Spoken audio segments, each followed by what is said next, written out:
Good morning to all of you.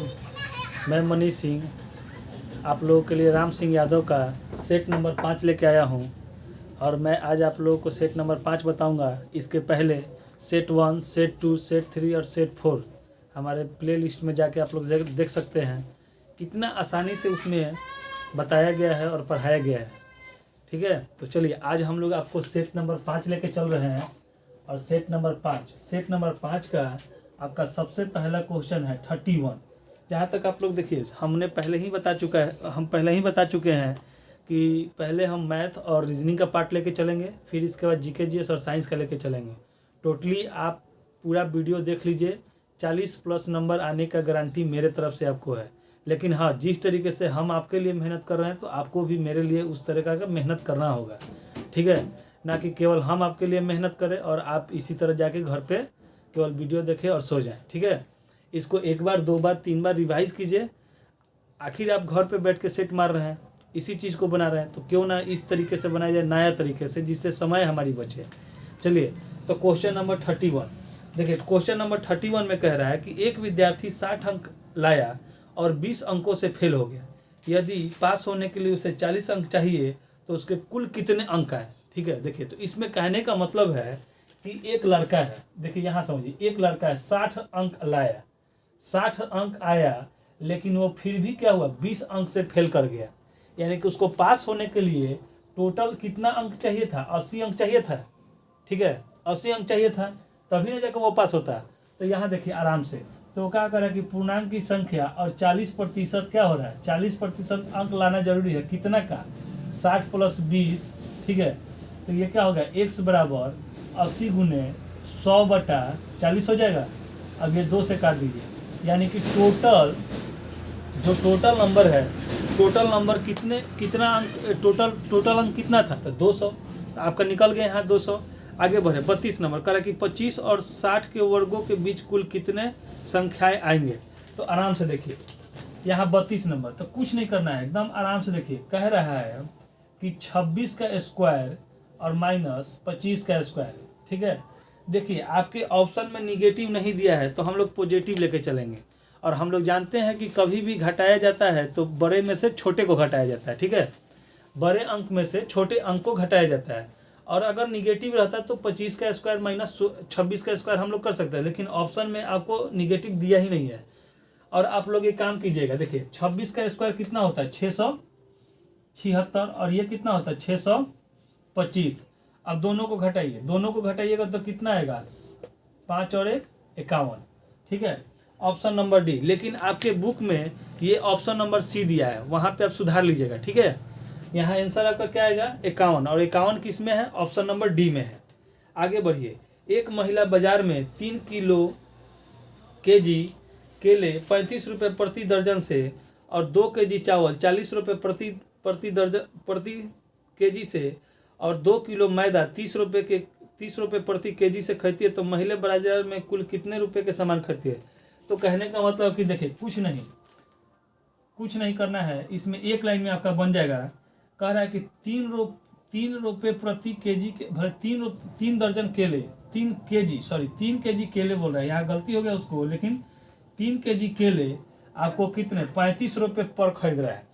ठीक है, और फिर आगे आपको क्या कर रहा है कि 2 केजी चावल कितने के हिसाब से, 40 के हिसाब से, और फिर आपसे कह रहा है कि 2 केजी मैदा कितने रुपए के, 30 रुपये के हिसाब से। अब गुना कीजिए, तो आप गुना कीजिएगा तो 35 तिया कितना होता है, 105, और प्लस 40 दूनी के 80 और 30 दूनी के 60।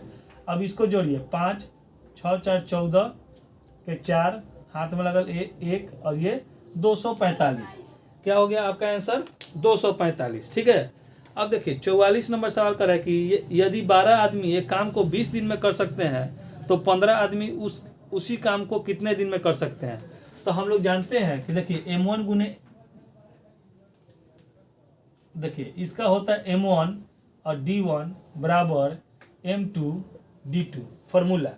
लेकिन ये सब फार्मूला करने की क्या जरूरत, हम जानते हैं, बस इस तरह का जानते हैं कि ये फार्मूला होता है। तो क्या कर रहा है, शुरू में कह रहा है 12 आदमी, मैन मतलब आदमी, डी मतलब क्या हो गया 20 दिन, और फिर दूसरा कितना आदमी कह रहा है 15 आदमी, और कितने डे में, x डे में। तो x बराबर आपको क्या हो जाएगा, 12 गुने 20/15 15, पंचौ के 20, पचतियाँ 15 और चरतियाँ 12, यानी कि 16 डेज।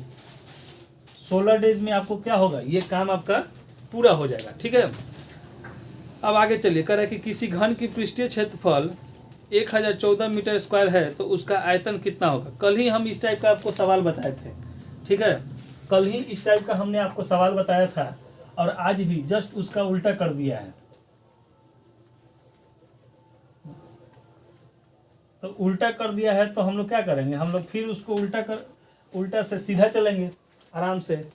ठीक है, तो देखिए कह रहा है कि किसी घन का पृष्ठीय क्षेत्रफल। तो देखिए क्वेश्चन नंबर कितना है, क्वेश्चन नंबर आपका 35। कह रहा है कि घन की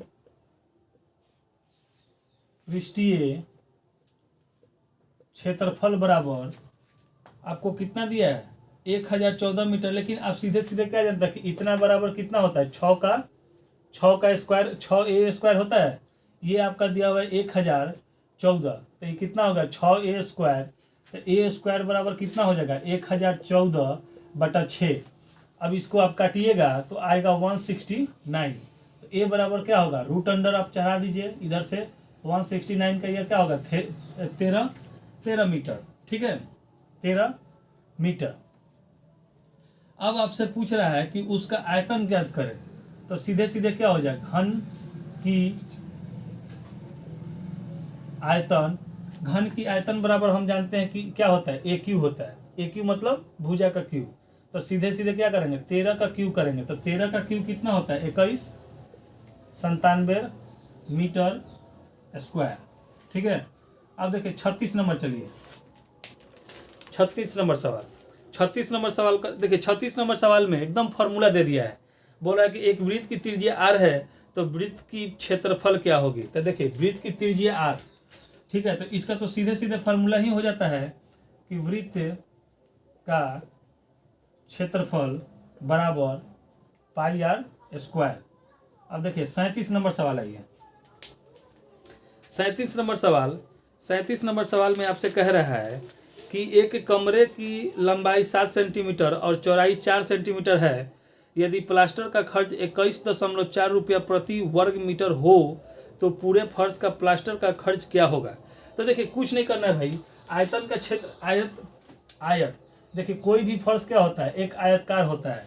तो हम लोग क्या करेंगे, आयत का क्षेत्रफल बराबर लंबाई गुने चौड़ाई होता है। तो आपका लंबाई कितना दिया है 7 और चौड़ाई कितना दिया है 4, और आपका खर्च इसी पे पड़ रहा है, खर्च आपका इसी पे पड़ रहा है कि 21.4। अब गुना कीजिए, ये कितना होगा 7 चौक 28 गुने 21.4 बराबर आपसे कितना हो गया, ये आपका हो गया 599.2, यानी कि ऑप्शन में आपको लगभग दिया है। ठीक है, तो आपका कितना हो जाएगा 599। ठीक है, 599। अब चलिए देखिए आप 38 नंबर सवाल देखिए, गुणनखंड कर रहा है, एकदम आसान है। गुणनखंड करना भी आप लोग के लिए आसान है। ठीक है, समझते जाइए। अगर ना समझ में आए इस वीडियो को दोबारा देखिए, तिबारा देखिए, लेकिन जब तक समझ में ना आए तब तक इस वीडियो को देखते रहना है, छोड़ना नहीं है। अच्छा लगे तो आगे सब्सक्राइब भी करना है और लाइक का बटन भी आपको दबा देना है। ठीक है, चलिए देखिए कह रहा है 38 नंबर सवाल। 38 नंबर सवाल कह रहा है कि x³ माइनस 8y³।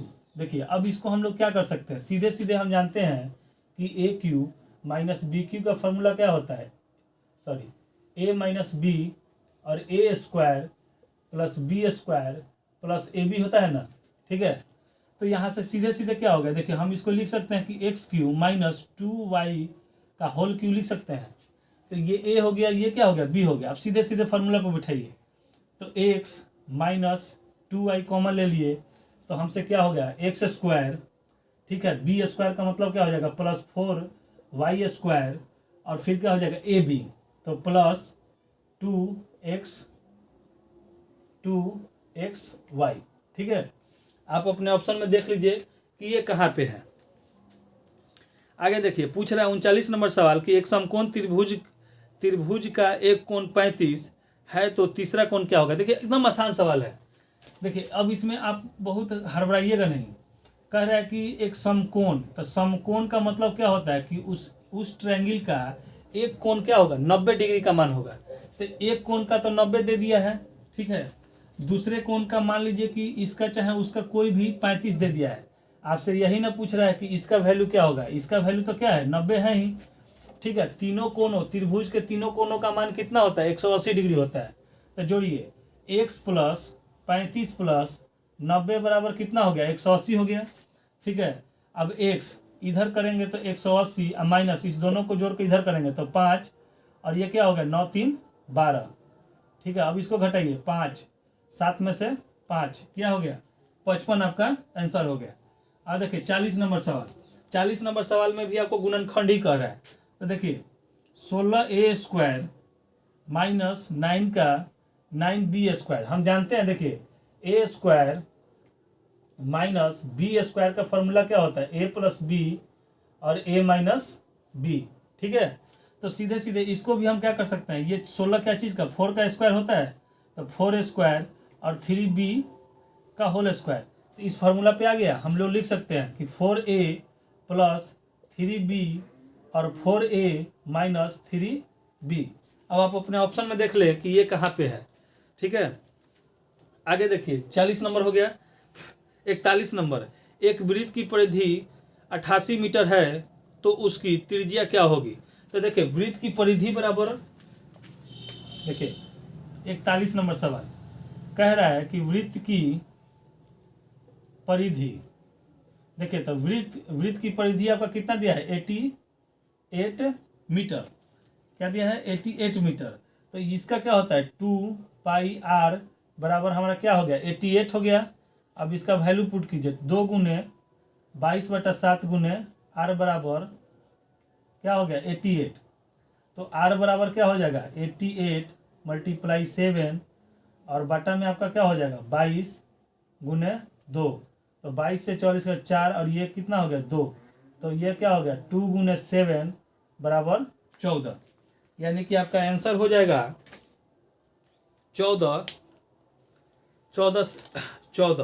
14 मीटर, ठीक है। अब 42 नंबर सवाल देखिए, यदि किसी गोले की त्रिज्या r है, एकदम सेम टू सेम फार्मूला बैठा दिया है, कुछ नहीं किया है। देखिए दो क्वेश्चन आपको फार्मूला बेस मिल गया। हम बोले थे ना कि इस चैप्टर से जब भी सवाल आपको देगा तो वो केवल और केवल फार्मूला बेस देगा, ठीक है। और अभी तक आप देख लिए होंगे कि सब चीज़ क्या दे रहा है, फार्मूला बेस पे ही दे रहा है, ठीक है। तो इसमें कोई दिक्कत वाली बात नहीं है। जो भी है रिपीटेटेड फार्मूला है, रिप्लेट हमेशा बार बार आ रहा है, रिपीटेटेड है। अब आगे बढ़िए, कह रहे कि 42 नंबर सवाल, देखिए 42 नंबर सवाल कि त्रिभुज की त्रिज्या तो पृष्ठीय क्षेत्रफल क्या होगा, ठीक है। तो सीधे सीधे क्या करेंगे कि देखिए गोले का पृष्ठीय क्षेत्रफल आपसे पूछ रहा है। तो पृष्ठीय क्षेत्रफल कितना होता है 4πr², सीधे फॉर्मूला है, ठीक है। इसमें कुछ करना नहीं है। आगे देखिए 43 नंबर कह रहा है कि एक मूलधन, देखिए आ गया फिर एक क्वेश्चन हर एक सेट में रह रहा है और हम आपको बार बार इसको फिगर पे ही बता रहे हैं, तो समझा कीजिए। बोल रहा है कि एक मूलधन 450 रुपया हो, दर 12% हो और समय 3 वर्ष हो तो साधारण ब्याज ज्ञात करें। तो कुछ नहीं करना है। देखिए भाई आपका पी मूलधन, आपका मूलधन, और मूलधन को हम लोग क्या कहते हैं पी बराबर कितना दिया है 450 रुपया। और आपका दर मतलब क्या होता है आर आपका कितना दिया है 12%। 12% मतलब क्या होता है 12/100, 4 से कटेगा 3, 4 से कटेगा 25, यानी कि 3/25 आ गया। और आपका समय, ठीक है, तो समय को किस चीज़ से डोनेट करता है टी से। समय कितना दिया है 3 वर्ष। तो देखिए हम आपको बताए थे ना कि इस तरीके का फिगर बनिए 1 2 और 3, इसमें किस चीज़ का वैल्यू होता है पी, ठीक है। तो देखिए पी का वैल्यू क्या है आपको 450। जब ऊपर से नीचे, कल ही बताए थे ना कि जब ऊपर से नीचे आएंगे तो इसको सेम टू सेम गुना कर देंगे, ठीक है। तो क्या करेंगे 3/12 25 से, यानी कि क्या करेंगे 450 से 3/25 से गुना कर देंगे, तो ये आपका 25 18 450 होता है। ठीक है, 18 तिया का कितना होता है 54। तो इसमें इस वैल्यू को पुट कीजिए, इसमें भी 54, इसमें भी 54 और इसमें भी 54। तो हम लोग जानते हैं कि इस तीनों को ऐड कर देंगे तो हमारा क्या निकलता है, साधारण ब्याज। तो साधारण ब्याज कीजिए तो क्या हो जाएगा, साधारण ब्याज बराबर आपको क्या हो जाएगा 54 + 54 और +54। ठीक है, तो 4 12 5 15 1 16 162 आपका साधारण ब्याज निकल गया। ठीक है, देखिए हर एक आपको सेट में एक क्वेश्चन ऐसा आ रहा है और इसको हम फिगर पे बता रहे हैं। इससे SI CI सब कुछ निकल सकता है इस फिगर से। 3 वर्ष का निकाल के दिखाए, CI भी 3 वर्ष का निकल सकता है, 4 वर्ष 5 वर्ष जितने वर्ष का हो, खाली इसको फ्रैक्शन वैल्यू तोड़ना है। जब फ्रैक्शन वैल्यू तोड़ेंगे 12 का जैसे तोड़े 3 ऊपर से नीचे आएंगे तो इसी तरह गुना करेंगे, और जब नीचे से ऊपर जाएंगे तो इसको क्या करेंगे, इस वैल्यू को पलट देंगे, 25/3 हो जाएगा। चलिए आगे बढ़ते हैं। ये आपको नया मिल रहा होगा, ऐसा अभी तक आपको कहीं मिला नहीं होगा। चलिए, एक दुकानदार अंकित मूल्य पर 30% की छूट देता है। यदि त्यौहार के कारण वह 10% का अतिरिक्त छूट दे तो समतुल्य बटा कितना होगा। तो कुछ नहीं करना, देखिए इसको हम आपको पहले भी बताए थे। ये आपका 44 नंबर सवाल। सबसे पहले कि कोई भी होता है तो 100 होता है और इसी को माइनस कीजिए। पहले वो कितना परसेंट का छूट दे रहा है 30%, तो 100 में से 30 गया 70 गुने, फिर 10% का छूट दे रहा है 100 में से 10 गया 90/100 और अब प्रतिशत है तो 100 से गुना, ये 100 से ये कट गया, 2 जीरो से 2 जीरो कट गया, 9 सत्ते 63। अब घटाइए, 10 में से 3 गया 7 और 9 में से 3, यानी कि 37% का आपका बट्टा हो रहा है। ठीक है, अब आइए 45 नंबर सवाल। देखिए 45 नंबर सवाल आपका कितना आसान है, लेकिन आपको वैल्यू पता होना चाहिए कि प्लस प्लस क्या होता है, माइनस माइनस क्या होता है, प्लस माइनस क्या होता है। ठीक है, तभी जाके बन पाएगा।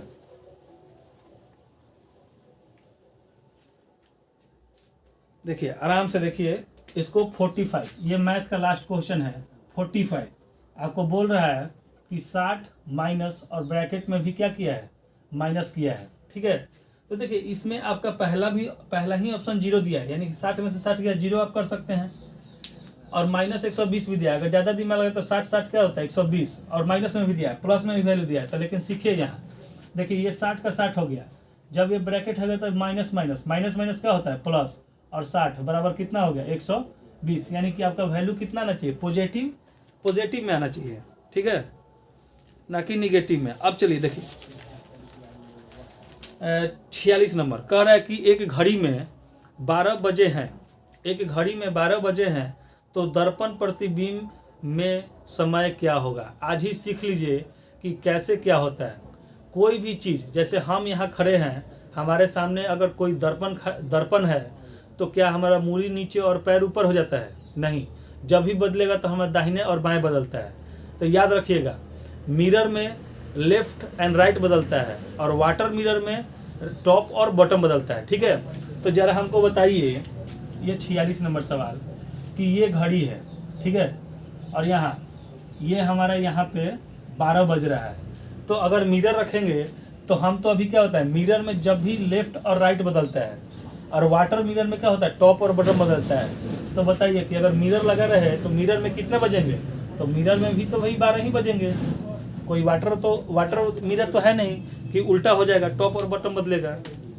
ठीक है, अब चलिए निम्न में भिन्न संख्या चुने। देखिए कितना आसान है, ऑप्शन से 47 नंबर का ऑप्शन नंबर ए दिया है √2, √3 और √7/2, और डी में दिया है √4।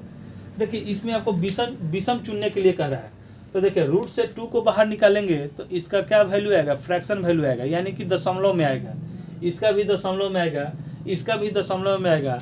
लेकिन ऑप्शन नंबर डी जो है, केवल ऑप्शन नंबर डी, इसको रूट से बाहर निकालेंगे तो ये क्या हो जाएगा 2 हो जाएगा, यानी कि इसमें कोई भी वैल्यू पॉइंट में नहीं आ रहा है। 48 नंबर एक चित्र दिया है, देखिए, ठीक ठीक है। 48 नंबर एक चित्र दिया है और आपको बोल रहा है कि इसमें त्रिभुज की संख्या कितनी होगी, तो आप गिन के आराम से इसको भर सकते हैं। जैसे कि देखिए ऑप्शन में दिया है 3, 14, 5 और 6, ठीक है। तो देखिए कहने का मतलब है कि इसमें वैल्यू पुट कीजिए 1, 2 और 3, और इसी को क्या करना है, केवल मल्टीप्लाई कर देना है, ठीक है। तो मल्टीप्लाई किए तो कितना हुआ 6, यानी कि इसमें ट्रायंगल की संख्या कितनी होगी, 6 होगी। 49 नंबर इसमें भी क्या कर रहा है कि आपको एक भिन्न संख्या चुनना है। तो देखिए कहने का मतलब है कि बहुत आसान दे दिया है, कह रहा है कि 62, 40 और बी में दे दिया है 26, 42 और सी में दे दिया है 84, 64 और डी में दे दिया है 39, 57। कोई भी देख सकता है कि ये ऑप्शन 2 से कटने वाला, ये ऑप्शन 2 से कटने वाला, ये ऑप्शन 2 से कटने वाला, यही जो क्या है 2 से नहीं कटने वाला है, तो हमारा ऑप्शन नंबर क्या हो जाएगा, डी हो जाएगा। अब देखिए 50 नंबर इसमें भी क्या कर रहा है कि विषम चुने। देखिए 50 नंबर भी 50 नंबर सवाल ऑप्शन नंबर 1 कह रहा है कि दूरी, प्रकाश, सी में कह रहा है बल्ब और डी में विद्युत, ठीक है। तो देखिए कहीं, अब देखिए प्रकाश, बल्ब और विद्युत ये कहीं एक दूसरे से रिलेटेड है कि विद्युत से बल्ब जलता है, बल्ब से क्या होता है प्रकाश, लेकिन ये नंबर क्या है दूरी इन तीनों से क्या है अलग है, ठीक है। तो देखें कि आप 31 से लेकर 50 तक के क्वेश्चन को हम लोगों ने कैसे हल किया। जो इसमें टफ क्वेश्चन है उसको भी हमने आपके सामने आराम से बनाया, दिखाया कि कैसे सवाल बनते हैं, ठीक है। तो देखिए कोई भी चीज़ हड़बड़ाने से नहीं होता है, ठीक है। उसको धैर्य धरिए, आराम से वीडियो को देखिए, वीडियो देखिए, समझिए, ना समझ में आए फिर से उसको देखिए, जब तक समझ में ना आए तब तक देखिए। एक ना एक समय ऐसा आएगा कि जो कि आपको समझ में आने लगेगा। एग्जामिनेशन का वहाँ प्रेशर अलग होता है, ठीक है। हम मानते हैं कि आपसे 31 से 50 तक का क्वेश्चन में आपसे 1-2 क्वेश्चन छूट सकता है, ठीक है। लेकिन उस दिन याद रखिए कि आपको कैसे कैसे लेके चलना है। एग्जामिनेशन का पैटर्न, जो भी हार्ड क्वेश्चन आपको लगे उसको लीव कीजिए और आगे बढ़िए। जो भी आसान क्वेश्चन है उस पर पहले होमवर्क कीजिए, ठीक है। जो समय बचा के आएंगे उसको तब जाके भास्ट क्वेश्चन पे जो आपसे नहीं बन रही है उस पर समय दीजिए। हो सकता है कि लास्ट क्षण में आपसे वो बन जाए और वही आपका स्कोरिंग पॉइंट होगा, ठीक है। तो चलिए हम यहीं पे अपना वीडियो समाप्त करते हैं। आगे फिर आप लोगों के लिए सेट नंबर 6 लेके आएंगे। और हमारी वीडियो देखने के लिए धन्यवाद।